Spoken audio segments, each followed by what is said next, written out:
Okay, before I leave you guys, let's do a sound check so that I'm going to leave you guys to be doing your show for an hour. And it's Opti and Mr. Johnson hour. So give me a sound check real fast. Sound check. Sound check. Sound Talking check. on the mic. All right. At the same time. All right, you guys sound great. I'm going to grab something. Oh, Opti's camera disappeared again. What? What does that mean? I don't know. I can't figure it out. Sometimes that happens sometimes. But if you keep an eye on the stream, you'll see when it happens, and you'll be able to fix it. You're fixed now. But you guys have fun. I'll be back in about a little less than an hour to see you guys off and switch over to Damien, who will be taking over the stream to play Dragonfall in a little while. So you guys enjoy yourselves. I'm going to get something to eat and take a rest. Bye, Bobby. Yeah. Bye. Well, hey. It's the Opti and Mr. Johnson hour. And our names are switched again, so... I don't even know how to fix it. Me either. Well, you make a great looking Opti. Yeah, we'll assume people know whoever's who here. Well, thank you. This is the most boring part so far. I'm trying to get it to where I can see the chat and Skype at the same time so it doesn't freak out. Okay. Hey, everybody. Hey. Is there anybody here that's like here just to hear me and Mr. Johnson do anything? Because there I feel are like actually people here. I feel like we hyped this up a lot, and we're about to let everybody down. This is what's going to happen right now.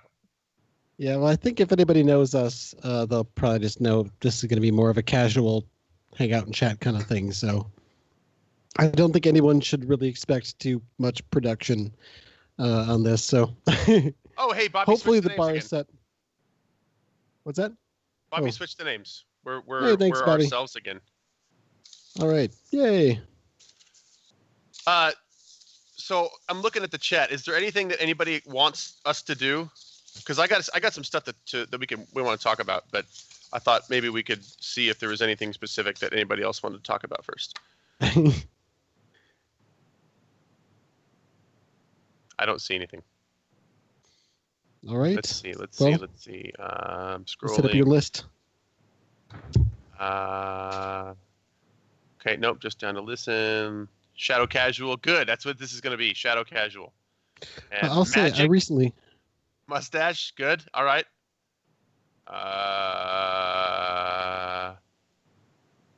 So is that like the one that goes, "We're the kids in America. Whoa, we're the kids in America. Whoa. Everybody listen, the music go around." That one? Now I have to wait 10 seconds for them to hear it. Okay. Yeah. Yeah, that would be a good parody song. I agree. I'm not sure what, but... Me and Cliff actually work really well together doing music stuff, but our schedules have not allowed us to do that. Yeah, we've got to do more of that. I've really enjoyed everything we've come up with. Yeah, I think the Kids in America, that'd be fun. Freebird, Crit Squad already did that. That's fine. There's a couple. I'm going to be releasing that one that we just heard, the Mr. Johnson song. I'll be throwing that up on the podcast this next day or two. I think the Utes Gone Wild would be a good one. Like the Skid Row version? Yeah, Utes as in like the Ute Nation. That's clever. Mildly. Thank you for all the compliments on the mustache. What does Orcabilly sound like? Yeah, I'd imagine like Rockabilly, right? But it's like rougher and heavier, a little bit more raw, maybe a little bit more punk element to it, and just more angry, because Rockabilly is typically not terribly angry. But if you imagine angry Rockabilly played a bit more raucously, a little bit more jostling, I think. Rockabilly's a little bit more free, I think, with the rhythm and the feel, so it'd be a little bit wilder. I think banjo, yeah, why the frag not? Some heavy like amplified electric banjo with some distortion on it. Yeah, angry banjos. Angry You got that. banjos. I'm not sure where the banjos are coming from, except from Eric the Mage, but I think angry banjos has got to be a part of Orcabilly. Okay, so here's a couple of things. Mr. J, I wanted to know what your process is for writing songs. Like, how do you go about that? Because I come at it from a completely different angle than you do, and I've always been curious about how other people do it. Okay, I guess in the rare times, except for the rare times where I just get this idea and it just kind of flows out and it just kind of pushes out from me in some way, and I just get stuff written. I don't quite know how it works, because that's magical when that happens, but it's really rare. Other than that, I'll start with a little bit of a brainstorming session. I've got a bunch of different sounds, like thousands. So one of the activities that I'll do sometimes is sit down and like go through some of the ones that I haven't played around with yet and see if any of them grab me, and just kind of play on the keys until maybe a melody or some kind of some sort of basic starting foundational idea, usually a hook or a melody, comes forward. Then I'll expand that a little bit, and then I'll maybe fill out with some basic drums. I'll add the bass next, unless that was already one of the foundation elements, and start to play with some ideas, and maybe start with like 3 or 4 parts, counting the drums kind of as one big general part, and work out some variations from there. And by that point, it either starts to grow and becomes a song just by further kind of adding on to it. And it starts essentially as an inspirational snowball effect, or it kind of flops and I make something that I don't terribly like, or more likely kind of quit in the middle and say I'll come back to it someday. But what I really should do is finish everything I start. It was just be a better practice. Does that help? Yeah. Like I said, I'm the complete opposite. I kind of start with lyrics and try to find something that matches the lyrics, which is why I don't do more songs, because I really suck at writing music in general. So I hate writing lyrics. That's the right, part I hate doing. Yes, which is why we work so well together. The other part of it I love doing. Yeah, my process, I never even mentioned lyrics, because so often either I'm not doing, like I'm either doing a collaboration or I'm doing an instrumental part, or oh God, that's the thing I have to do at the end. It somehow get done. I'm actually, the lyrics, the songs that I've done, that I did the lyrics for the most part, I really like them, and I like the stuff that I've done lyrically. I think the tribute song that I did for Stephen A. Tinner is probably the best example of my lyric writing that I've ever done, and I don't think I can ever match that. Yeah, that was super legit. That was my favorite thing that you've done. Well, I don't know if it was my favorite, maybe the most emotional connection for me. We have a question from Genatonic in the Discord. It says, "Hey, Mr. Johnson, on Bobby's complex action GM screen video about creating drugs, you guys provided information I've not seen anywhere else. Where did you get the info on the something stars asterisk for making the drugs screen? I suspect it's some long-lost freelancer forum post. I asked Bobby, but he asked me to ask later as he was busy getting prepared for the Stream-a-Thon. He also said Mr. Johnson actually wrote most of the episodes, so I suspect my question is directed towards Mr. J." Yeah. It was in I didn't get any of the cost data from anywhere fancy. It's just in Chrome Flash. I'm going to try to see if I can pull up a page number here. Here we go. Page 192, customized drugs cost per dose. It's based on the foundations and blocks that you add, the addiction and threshold. Is that what you're asking about? No, okay. Right. Yeah, the addiction rating and threshold is just based on the foundation and then might be modified by any of the blocks or enhancers you might add. So there you go, page 192, Chrome Flash. Awesome. That was easy. Has anybody in the chat heard the Earth Dawn actual play yet? I guess I'll wait about 30 seconds for anybody to answer that question. But it's been fun to do. It's been super fun, and bringing in all of those Shadowrun folks to do the Earth Dawn actual play has been an incredible thing. I really do kind of just love the mix of people that we have as far as familiarity with Earth Dawn and just from different gaming backgrounds. We literally have, essentially the total Earth Dawn newbie perspective as all the way and everything on and including that perspective up and including the line editor or line developer for Earth Dawn playing. Right. So, which is a really, it's really cool. For me, I'm like one of those in-between people where I had a lot of knowledge, but it was really scattered, and I'm not an Earth Dawn expert, but I know enough to kind of have something to say here and there, and to throw some kind of fun Easter eggs towards Shadowrun. And so I'm enjoying it on that level. But having the line developer there, and like you said, people that have been playing for years and years and years, and then having complete newbies. It's a really neat thing. It's like getting to play D&D that matters to Shadowrun. Yeah, and it's just all the people I get to play with, particularly since I'm involved in all three of the groups. There's you and Rusty and OC and Josh Harrison and Jules. I'm super excited about getting to play with her. And of course, Bobby and Cassie I get to play with, and I get to play with Joel DePippa in the Travar game. I don't get to play with Joel, so I'm really jealous of you. All the actual play crew and some other names I'm probably not thinking of, but everybody is just somebody who's awesome to play with. I agree. And, Francis Joe's GM in the Travar game. Some of my favorite gaming memories. I've been gaming for a long time, and I had some of my favorite gaming moments happen in the actual play, which is very recent.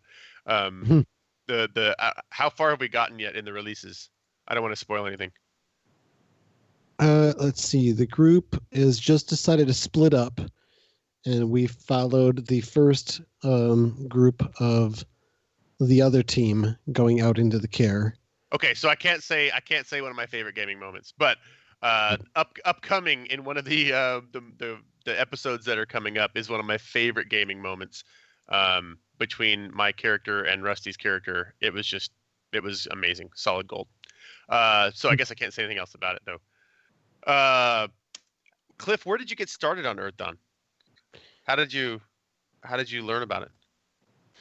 Gosh, I remember hearing about it, I think a little bit here or there, and thought it was neat. But then I guess it piqued my interest more when I heard that FASA was discontinuing it. And I was like, oh crap, I better grab the books before they go away. So I bought a bunch of books at the gaming store, and he was gaming store owner. Was commenting, now that it's going out of print, I'm selling the books like crazy. So that's when I really started reading into it more. And I just loved everything that I read. So ever since then, I've been wanting to play it, and I've managed to get a few things going here or there, but nothing that lasted long. So, would you consider yourself pretty versed in the Earth Dawn lore? I'm not an expert by any means, but I've also read a bunch, though a lot of that was read a long time ago. If somebody we're talking knowledge skill ratings, like 4 maybe.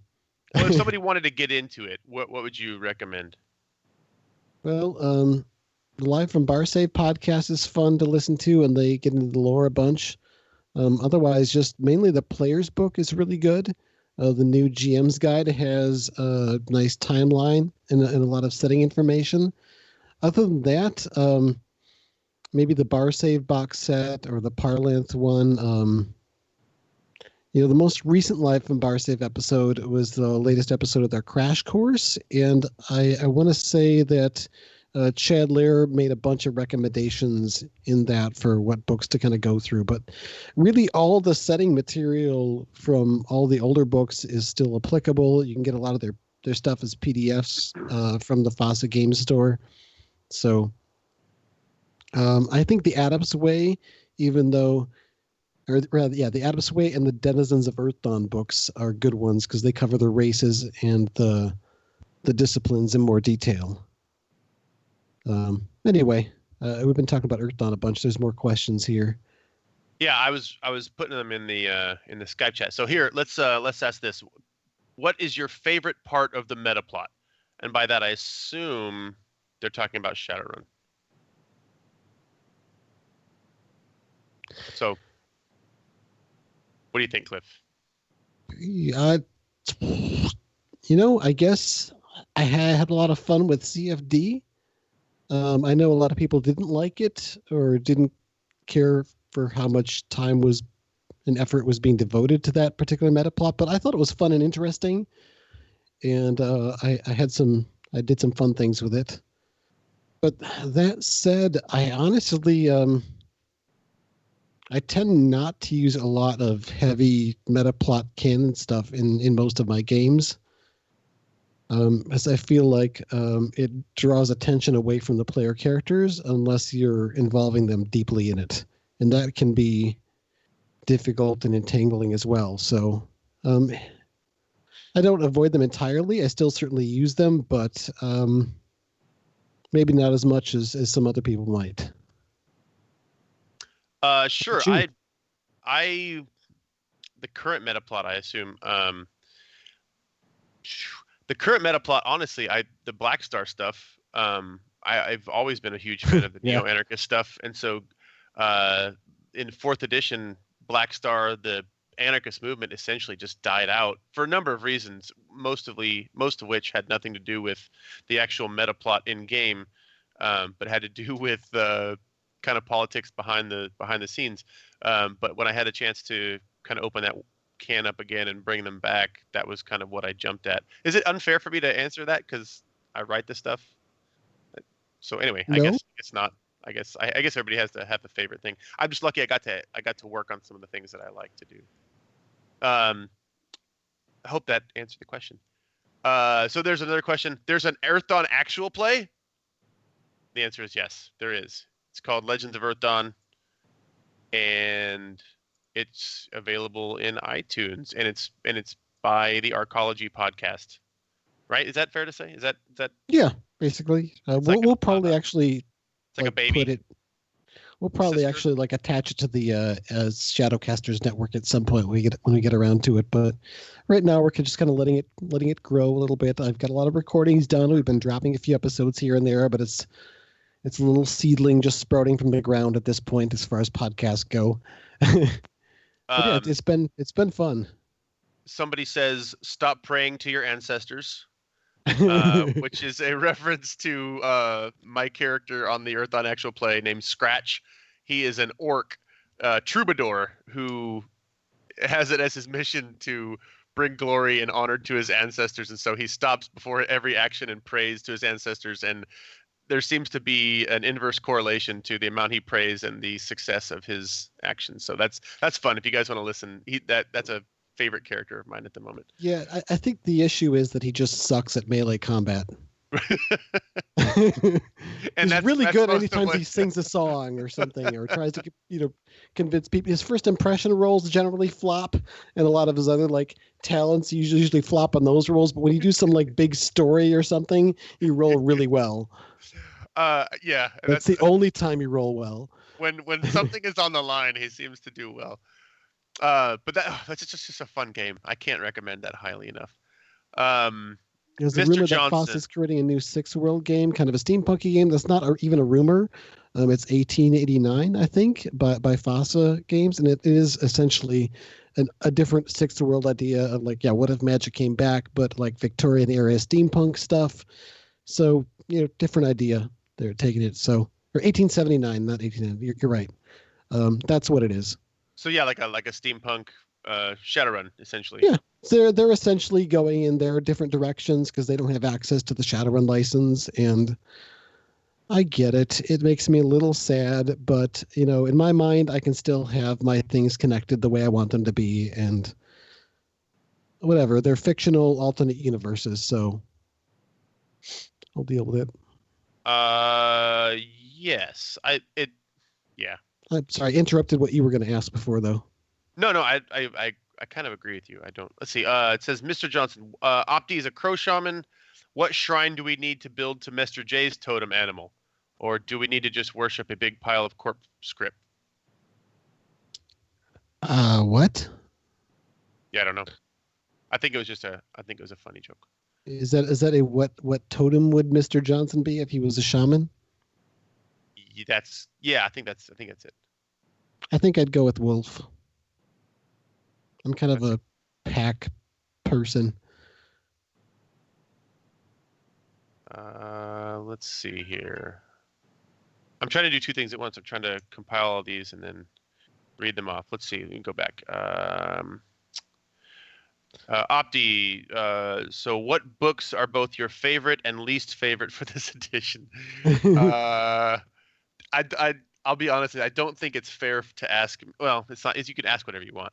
I don't feel comfortable saying what my least favorite books are for this edition because I have friends, and all these people who've written these things are my colleagues, and I don't want to throw anybody under the bus, so I don't want to answer what my least favorite are. Street Grimoire, when it first came out, had problems, but they're kind of fixed now. So. I know what I'll say. This'll piss people off and make people not as unhappy. I think the 5th edition core book is my least favorite, because it has some problems and some issues that I wish had not made it into 5th edition. But there were so many hands on that one, and ultimately, the people that were responsible for a lot of what I didn't like don't really contribute much anymore. So I don't think I can. I don't think I'll get in any trouble for saying the 5th edition core book has some things that I really didn't like. There's aspects of its layout that I'm not a big fan of either, but being able to click around, they hyperlinked it properly, I think, or linked up the table of contents well enough that I'm used to it now. I think, well, the matrix section, the way that decking is handled, I think needed a complete redo. And I think some of the costs involved with decking, I think just the whole matrix idea is convoluted, and the format did not help. It didn't flow. So anyway, that's that. You see, I don't really understand why decks have to be so expensive. I know because basically really all they're doing is they're allowing the decker to do what the decker has to spend a whole direct ton of skill points and attribute points to be able to pull off, and just be able to set the limits for that, and then also run programs, which is kind of a nice bonus add-on. So I don't really get why they have to be so pricey. I feel like they could easily be half or less their prices in the book and still be well within game balance. Yeah, and I can't speak to how the sausage is made too much, even though I know, and it didn't need to be that way, and it was kind of, it became that way. Yeah. And Gamers Tavern Show says, I think it's a balancing issue, so you have to sink resources into something. I argue that, hey, you got to sink a lot of resources into skills and attributes. Like decking, you need at least 6 solid skills, maybe 9 to do everything. To continue on that question, my favorite book has been Rusty's Shaken novel. Ooh. I'm not sure if that's if that counts, but I really enjoyed that book. It has everything that I really like about Shadowrun in one book, and so I hope Rusty's not listening, because he can't take compliments well, and he just gets a huge head. But yeah, it's one of my favorite books. Okay, so next question. I'll just say Brigger 5. We can move on. What was your? Do you have a least favorite? Oh, I think I said, didn't I? Street Grimoire when it first came out. Oh yeah, you did. It's more or less fixed now, but yeah, when it first came out, it was messy, really messy. There's a couple of ones that are just directed to me. Let's see. Oh yeah, I'll read some of them off then. How about, I'm new to running and I was considering if either of you had some infiltration tips I could get, or maybe letting me know about some stuff I wouldn't normally think of that I should know. So stuff about sneaking, I guess. I'm a horrible one to ask. So number one, I don't sneak a lot, and I don't do a lot of crunch in general. So you have a perfect opportunity to answer this one. Okay. Well, there's the Cat's Grace quality, which is relatively few points, but 2 extra dice on sneaking rolls. Having a high sneaking skill, obviously. You can put a point into urban sneaking specialization. That's going to come up most often in most campaigns. Gets an extra 2. Having a decent agility, of course, is good. Anything that bumps that up. Also, when you know you need to be sneaky, I think having a chameleon suit with thermal dampening, and then maybe like a cloak or some outer armor or something that has ruthenium polymer, that'll make you harder to spot. Both the other ruthenium polymer has you covered against visual inspection, the thermal against thermal, and then against astral, it's you can stealth against astral stuff just as easily, but if you get spells on you, you're going to stand out. So as a stealth op, I would generally avoid things like invisibility spells unless you need it to sneak by a particular area, then have it dropped when you don't need it.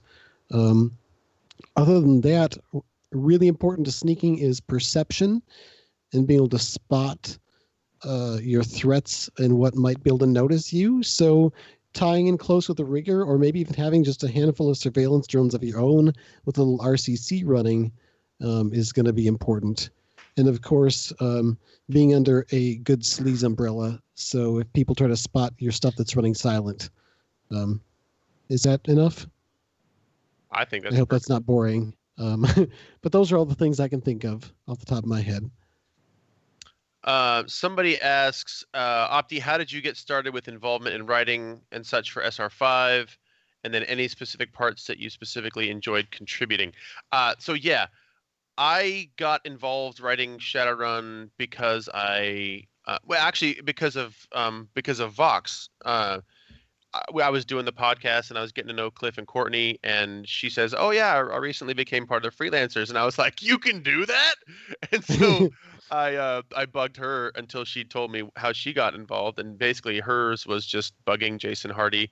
And so I was like, "Well, how can I bug Jason Hardy?" And she says, "Well, I'll introduce you and kind of pass you on." And so we were up at Origins a couple years ago, and she said, "Hey, Jason, this is Chad Opti," and he pretended to know who I was, even though it was very clear that he didn't. And I told him, "Hey, do a Shadowrun podcast, blah blah blah, and here's my portfolio." And he looked at me like, "I am at a con. Don't give me anything right now because I won't read it." And so he said, "Email me," and I said, "Okay, great." So I emailed him, and he didn't get back to me. So I emailed him again in a month, and he didn't get back to me. So I emailed him again in 2 weeks, and he didn't get back to me, and emailed him again. I started emailing him like twice a week, and he finally got back to me and said like, "Okay, cool, you're in." So that was pretty much it. So if you want to do that, then I would say just bug Jason Hardy until he. Well, I mean, like have some writing on tap to be able to show that you can string words together, but then just bug Jason Hardy, and you'll pretty much get in.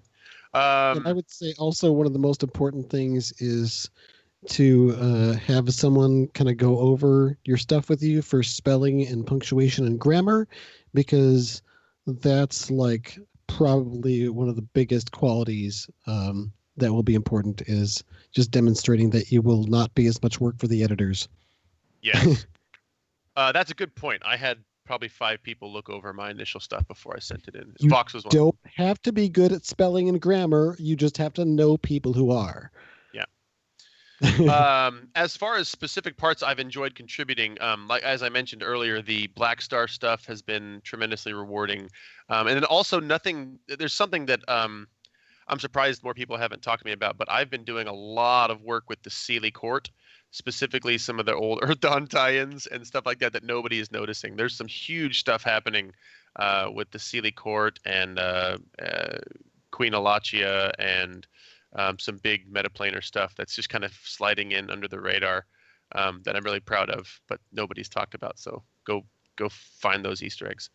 Let's see. How much has let me see. How much this is an Earth Dawn question. How much has it diverged from the fourth world / sixth world mythos since the new edition? I guess, has it at all? Has the new edition of Earth Dawn diverged from the fourth world, sixth world connection? No, not really at all. It's just been trucking along. It's still got all that as part of its lore.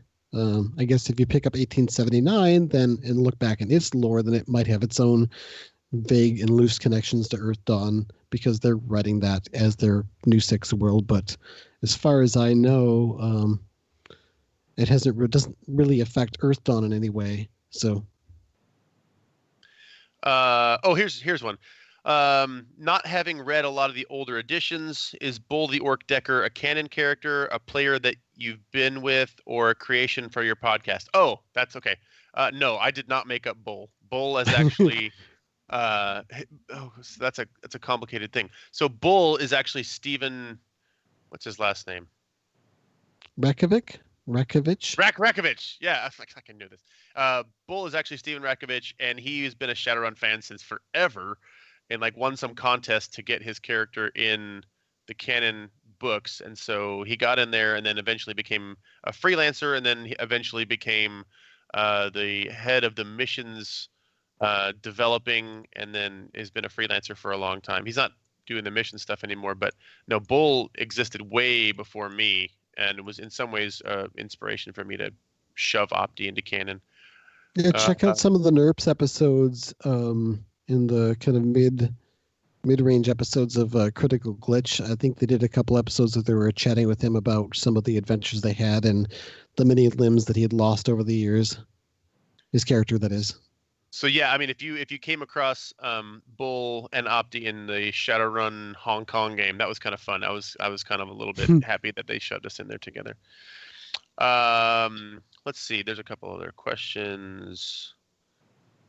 We did the Metaplot one. There was one. Mr. J, what has been going on with Hayes' latent Dracomorphosis? Haven't heard much about it in a while. It's from the actual play, I suppose. Stuff's moving along. Keep listening, and we have episodes out where things are happening. So he's been sinking, as of the point where we've released episodes, he's been sinking a lot of karma into paying off the karma debt, which would give him control over his Dracomorphosis. Until that point, I get to basically just use it how I choose as a GM. But yeah, he's been sinking a lot of karma into it. So I don't think you will be disappointed if you're looking forward to seeing that develop. With this one just got answered, but can either of you define NERPs? And yes, it's new, exciting retail products. That's kind of one of those old Shadowrun jokes that comes up all the time. To Opti and Mr. J, from the Token Soy Mage, do you ever think of using your own characters for missions play, aka Opti and Elric or someone else? Yes, I do that. I gamed with Opti, actually. Yeah. That one time, that Prime Mission Origins last year. So yeah, when I play Opti, I can't play Opti for missions because Opti is such a high level character who's, I guess, been around for a long time, blah blah blah. But what I did when I played the first time at Origins a couple years ago, I created a character called Gladstone, and I played him as if Opti was on this spiritual quest and to initiate, and he wasn't able to use any of his magic. And so I created an Opti character with 0 magic and just played the character like that as Gladstone. So I played missions like that. But yeah, I do that. I think it's fun. Opti is the only character I ever want to play in anything. And so I always find some way to just make it Opti with a little asterisk. What about you, Mr. Johnson? Do you ever play your characters in missions play? Well, I have my missions characters, but I guess what I'll do with Elric going forward, I'm not really sure. I think it'd be fun to maybe try him out as a missions character. I might do that. But yeah, I had my character Kai that I played a bunch. Most of the games were run by Carlton, but then also at a lot of cons. And he was a street samurai. I had a lot of fun with him. And I've also had fun with a character named HQ, which is a bit of a combat face.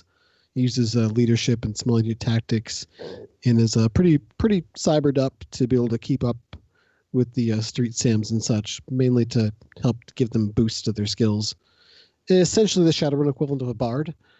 But yeah, those are the characters I played typically for missions.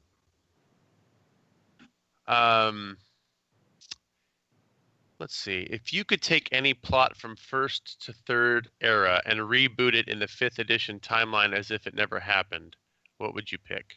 So I assume it means if you could pick something from first to third edition and make it happen in 5th edition instead, which is like basically what I do with my home game all the time. But what do you think, Mr. J? Well, I guess it'd be awesome to relive the magic of Bug City in some way. I don't know how that would be possible, though. So I guess, we're talking magically transporting a chunk of the meta plot from one timeline to another. So take from that what you will. But yeah, that was just such a big, scary, surprise reveal thing for everyone who played it and remembered it. So getting a chance to relive that would be cool. I agree that I have to, yeah, the bug stuff and the way it was revealed, over time, and it was kind of like, in your face in the beginning, and you didn't know how big it was going to get, and it just kept getting bigger and bigger and bigger. I guess, with first edition, they were able to do so much because you just didn't know what was going to come. You didn't know what was happening. And so the Harlequin stuff, for example, stands out to me as such a unique adventure because you didn't really know that you were playing that adventure until like 5 or 6 adventures in, and those adventures were interspersed throughout all your other adventures. And by the time you started to put the pieces together, you realize that this has been going on for, a long time. And it made you feel part of a bigger universe, I guess, and that made me happy. So I guess something like that, where you just feel like a part of a bigger universe. That's why I try to do the Harlequin thing for all the new players. I try to update that and bring it in and run that, just because the novelty of it, I don't think ever gets old for new players. All right, so Opti, we have someone who wants to make sure we pin you down and get an answer out of this. Can you give us the story on the falling out with your mentor spirit dog? I have been avoiding that because I think I'd like for that to be told in the Hidden Grid over time. But essentially, the story is Opti starts off as a dog shaman because he's fiercely loyal and he has all these kind of streetwise qualities and that kind of thing. But he gets addicted to deep weed and starts pursuing a path of kind of mystical awareness, and that becomes a little bit more important to him. The kind of seeking the forbidden and seeking the things that he shouldn't, it becomes a little bit too much for him, and Dog sort of tries to pull him back from the brink, and at a certain point Opti just says, like, I'm done with you, like, you can't give me what I want. And then Raven swoops in and says, well, hey, listen, I can. And so it's a little bit of a shameful thing, actually, not Raven in general, but that Opti kind of hit a very, very low moment and gave up on his loyalties, and I don't know, like it's not like Opti's super important to Dog. Dog's got 1 billion followers, but it's a sad thing just to know that he kind of took a relationship that was a positive thing and kind of crushed it, and then Raven swooped in and took advantage of that. So that's the way it happened, and I think it might get some more play over time in the Hidden Grid, but that's essentially also Opti was just a big dick. That's what happened. And I say this as if it really happened, and I'm like telling the story like I'm all sad. No, it's just what happened. That's how I wrote it. Let's see. Tell us about one of your favorite characters. Pick one that you played or one that you GM'd for. Oh. I'm gonna pick Scratch right now. I think my character in the Earth-on, Scratch, is just a hilarious character. I have such a fun time playing him. Where he's just got a song for everything, and he's all the time just wanting to do like bombastic things for the glory of his ancestors, and he just has some great interactions with the other characters. So I'm really, really having a fun time playing Scratch. What about you? I guess I just have to remember fondly Limdul, my elven necromancer type character that I played for years. Sort of my longest running, I think, role-playing game character I ever played. Under Rick, who was the GM who introduced me to Shadowrun. And I played him for a long time, through a lot of different adventures, lots of big stories, different weird stuff.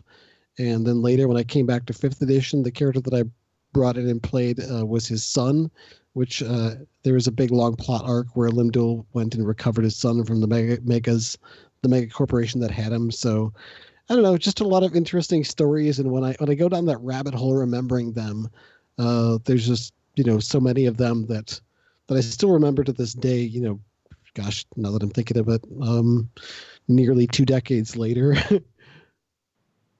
But yeah, he was fun. And he kind of, I guess the character kind of lets me channel the kind of dark, angry side of myself without, tumbling down there myself. And I think playing him at the time was kind of an exploration of that part of me as well. So he just grew from a super simple 2-dimensional concept into this deep, fully fledged character. I still have to work with from time to time. Those characters are awesome. Yeah, I bring him in as an NPC from every now and again. I think I've had him actually call in to Opti's show, to the Neo-Anarchist podcast. Who's Shadowcasters Network? Is that Bobby? Shadowcasters Network? Oh, on there, yes. In the chat. Bobby wants to steal that story from the Hidden Grid and do it as an audio drama miniseries on. Oh wait, that must be Damien. That's Damien talking as the Shadowcasters Network right now. That's a pretty cool idea. Yes, Damien. I will not put it on either one of the podcasts that I do. I will put it on your podcast instead. I'm sure that'll make all of my fans really happy. Yes, it was the Father's Day special. You're right, but there was also an appearance of Limdul on the Neo-Anarchist podcast earlier. I think it was about opinions of Dunkelzahn. For what now? Let's see. Are either of us going to be at Gen Con? Can they get autographs? Yes and yes? Yes, right? And yes. Yes and yes. There's actually a Shadowcasters Network podcasting panel. That's probably the easiest time to know that you're going to get a hold of us, because it's going to be crazy and big and so many people there. And yeah, you're going to get the bonus of Rusty being there, just because we like talking to Rusty. Yep. Let's see. How does being awake and having to be suave and functioning at the daylight hours of another continent make you feel? Hi from one of Mr. Johnson's European players. Hey. My family is all either out of town or with their grandparents, and so like this is my sweet spot. Like I'm like, it's only 2:00. Let's do this. I feel fine. Yeah, I'm fine. I got 15 more minutes, and then I'm done for the stream until the end. I think I have a couple more things to do. There's actual play crossover. I think I'm gonna do tomorrow. Yeah, there's some stuff I wish I was able to get into, but other work. All right, we got 15 more minutes. Anything that we should try for? You ever watch any of the Stargate stuff, like the TV series, like SG-1 or Atlantis? I saw the movie, and that was honestly it. Okay, I'm a big fan of the series. They had some sort of big announcement recently that they're doing something new that'll be just streaming online. But you probably don't care about that, so. If you care about it, it's cool and all, but I think it'll be cool. I'm tentatively nervous about it because the names involved aren't quite all the same people as the ones I remember from the TV series, but okay. But more Stargate is good. So here's some more questions. Any tips on dealing with a slow group? I'm running some new players through Splintered State, and they spent half an hour real-time debating how to enter the motel. They're having a blast, but spending an entire session on one scene is so frustrating as a GM. I want them to get to the more fun parts because our schedules don't allow frequent games. Oh my gosh, this is just the biggest problem in Shadowrun, I think, of most groups. Yeah, my players do two things. They do the same thing, and then when I say, "Hey guys, you really probably should move on a little bit," they go, "Well, you say that, and then when we don't prepare, you kill us all." So right, I guess they're right. So I don't know. I think at a certain point, like, you talk to your players and say, "Look, do you want me to gently guide you when we're running out of time, and when I don't think you guys are gonna, and if they say yes, fine. If they don't, then just let the adventure go off the rails, and let them. I don't know. There's no great question. There's no great answer for this in my book. I think it's just something they learn over time. I mean, it's off the rails and things go in unexpected directions. That's where the real magic happens. But yeah, the thing about stalling out and analysis paralysis and planning, okay, you need to be clear. Stuff that I picked up. You need to be clear with your players about what their objectives are in some way. And if it doesn't seem like they're getting it in character, it's not a problem really to kind of step out and say, okay, it seems like we're kind of stalling on the plot here. Why don't we take a little bit of a break, grab a drink, use the bathroom, whatever. When we come back, we'll move forward. But then maybe just address as a GM, like, maybe when we come back, we'll move this forward and try doing this. So I don't think it's a bad idea especially if you're doing an investigation or a mystery type adventure, for the GM to just even step in and say, hey, here's what we need to do to step this forward. So yeah, I guess my favorite approach to the entire problem is to deal with it outside of the game rather than try to force something to happen in game, like a sudden ninja attack or something. Though those can be fun. Sometimes, shooting ninjas or security guards or whatever is just a good way to blow off steam. Yeah, I mean, it depends on how much you like improvising. Like, well, you know what? I don't want to answer any more of that question. Not that it's a bad question. We've got I think limited time now. So I would say, yeah, just give them some time, and they'll eventually work out something that's good for them. Yeah, actually, one of the patrons groups that we have seems to have a bit of an analysis paralysis problem, and you know who you are if you're listening. And how we kind of talked about it afterwards, the last one is that we're just say, hey, I noticed we're having this issue. Why don't we try to focus on doing things this way, where we have each session, the first session, or basically each run we're going to try to do in X amount, we'll say 2 sessions. And the first session is finishing up downtime, getting the job, and doing your initial information gathering. And then between sessions, you guys can talk and chat and think about your planning with the information you got. Then the next session will wrap up any planning you have to do with any information you got, and then do the run. Try to get that rolling as soon as possible. And yeah, we'll see how that works out. All right. Can you answer this one quickly? Why does Mr. Johnson hate technomancers? I don't hate technomancers. There you go. Problem solved. Um, I even played one in a campaign. Hey, it's Bobby. Hey, Bobby. How and when did each of you get into Shadowrun, and what was it about the game that you loved?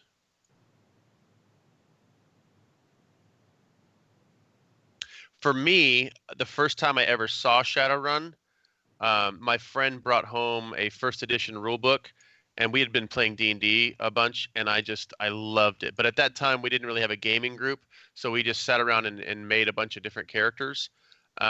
So I didn't really fall in love with it then, but when I played the Shadowrun game on the Super Nintendo, that's when it really sparked me up. And I fell in love with the setting and the kind of the lore behind it, and just there just seemed like so much was packed into one little game. Um, Stuff that I couldn't get enough of, so just the idea of magic and the idea of dragons and the idea of mentor spirits and the idea of technology and the idea of cyberware. I mean, it just blew my friggin' mind way back then. And so I just started consuming all sorts of Shadowrun stuff just because of that. What about you, Mr. Johnson? For me, it was about 15 years old, and I didn't really have the internet. We had these like dial-up bulletin board systems where you'd like call someone's house basically and log into their computer with yours, and people could post things, and one person could access it at a time. Kind of was Anyway, but some people had posted an ad more or less on there saying, "Hey, we're looking for some people to play something besides D&D." And I answered it and met a couple of guys, Rick and Brian, who introduced me to Shadowrun. And I had been into RPGs a little bit, but didn't really know much about them at that point. And this was sort of my real introduction into role-playing as, really role-playing and about playing the story, not as much about, hey, the numbers and the rolling dice and killing monsters and looting type approach that, kind of got from D&D. But that's kind of how I got my foot in the door with that. And yeah, just got totally hooked. Totally looked forward to those sessions every week, and pretty much resented anything that got in the way of me being able to play Shadowrun on a weekend, because it was just what I lived for through high school.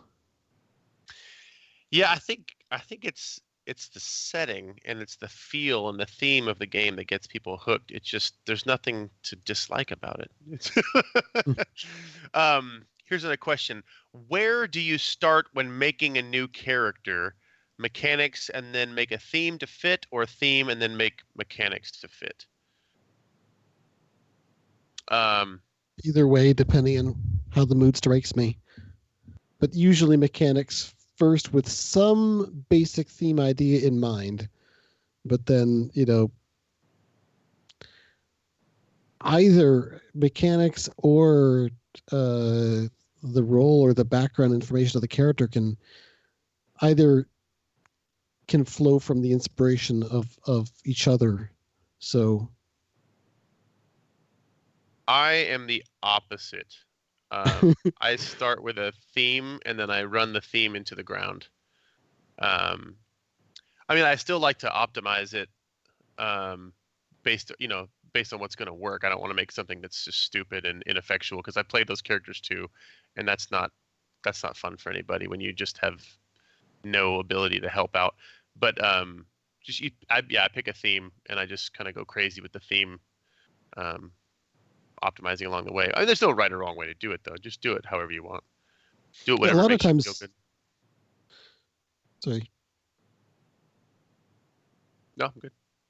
Oh, I was to say, a lot of times a character will just form. I don't want to say fully formed, but mostly formed in my mind. So if you asked me why a character is a certain gender or metatype, I couldn't tell you, just other than that's what they are.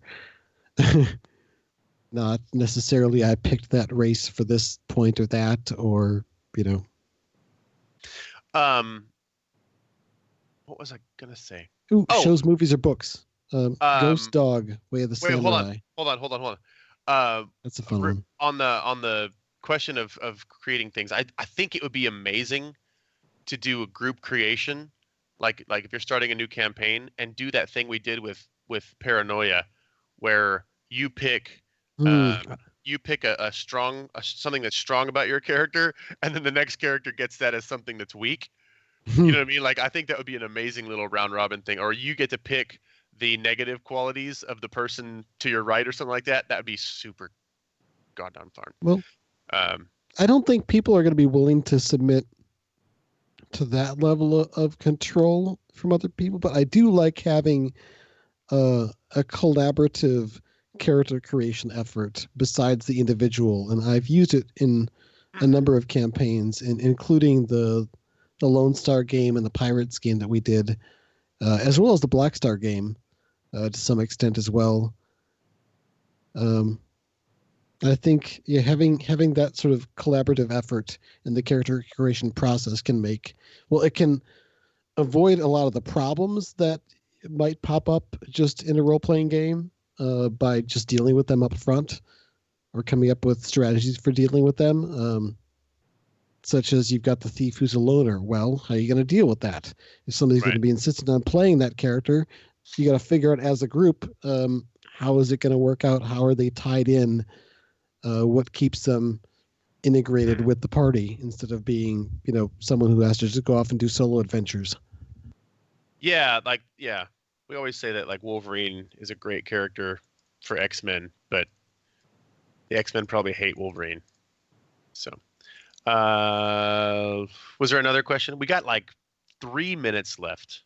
Do you have shows, movies, or books to recommend? I do, but somebody already posted a link earlier on in the chat that's got all the ones. Like watch Leverage, watch Blade Runner, watch Lord of the Rings, watch. I was going to say. I mean, like, I said Sneakers before because that's one that I think gets forgotten these days. It's got kind of an older, 80s tech feel, but it's so good. And then I haven't seen it and won't see it for the rest of the year, but that new Bright movie looks stupidly incredibly Shadowrun. So if people end up watching that one, if people end up seeing that one and liking it, then you could just go like, dude, there's a game like that. Other obscure one that I thought of was Ghost Dog Way of the Samurai, for like a street samurai perspective. Was that the one with Forrest Whitaker? I don't know the guy's name. He's been in a few movies that I've seen since, but I'm horrible at remembering actors' names.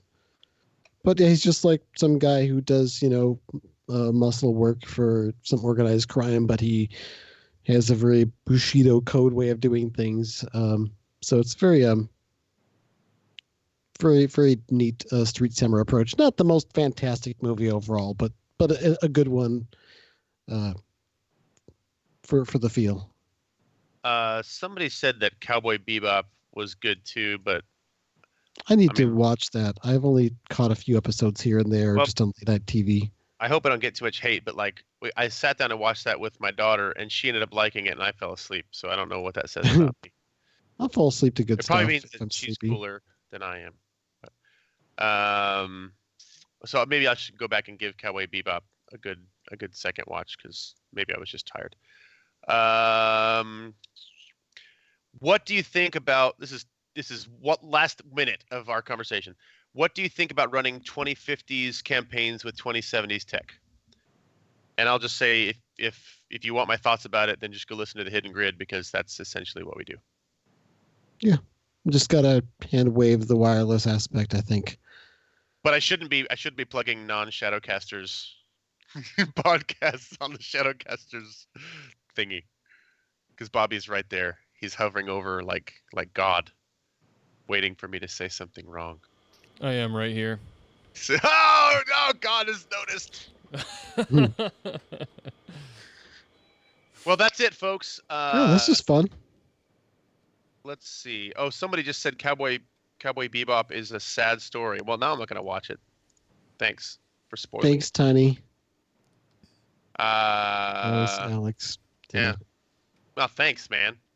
What a jerk. Hey, Alex, are you going to be at Gen Con? I think he's going to be. I'm pretty sure he said he was going to. Almost all of us are going to be. I know Hayes is not. He's at Burning Man or on his way to Burning Man at that point. I don't care about anybody but Alex. We became really good buddies. I mean, like, I care about other people. I really want to see him. I think all right, everyone else is going to be there. Not Dan. He was Swarm Dan. Haven't heard from him in a while. Yay. Okay, I gotta jack out. Before God converges on me. What's up next, Bobby? Up next.